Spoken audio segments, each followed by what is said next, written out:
My name is Bert Van Wee, Professor of Transport Policy at Delft University of Technology, the Netherlands. In this module, we'll introduce to you the factors that influence trends in accessibility, safety and the environment. Take the case of Brecht, who moved to the city centre of Hasselt to be close to shops, the theatre and restaurants, which he prefers to visit by walking and cycling. So living in the inner city is perfect for him. This case illustrates that accessibility is about having within access what people think is important for them. In other words, accessibility depends on what people want to do, where the related activity locations are and how easy it is to travel to that locations. Another factor is safety. We travel about twice as many kilometers now compared to 4 decades ago.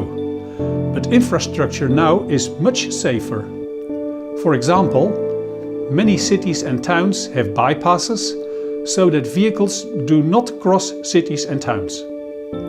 And vehicles now protect occupants way better and even pedestrians and cyclists in case of a crash. By the way, also the healthcare system now is much better, so more people survive after serious injuries. The last factor is the environment.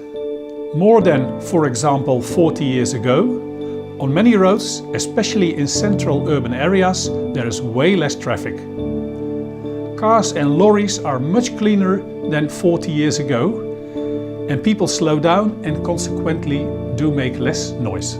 This picture conceptualizes these relationships and can be useful to understand why changes in any part of the transport system have several effects, finally influencing levels of accessibility, safety and environmental pressure. It, for example, explains that if we build a railway station, it might make the nearby area more attractive for offices and houses, and people might like to live there.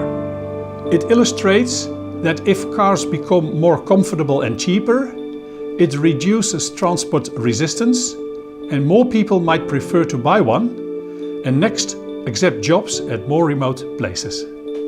To conclude, a change in any of the components of this figure leads to a complex chain of direct and indirect effects and finally has an impact on accessibility, safety and the environment.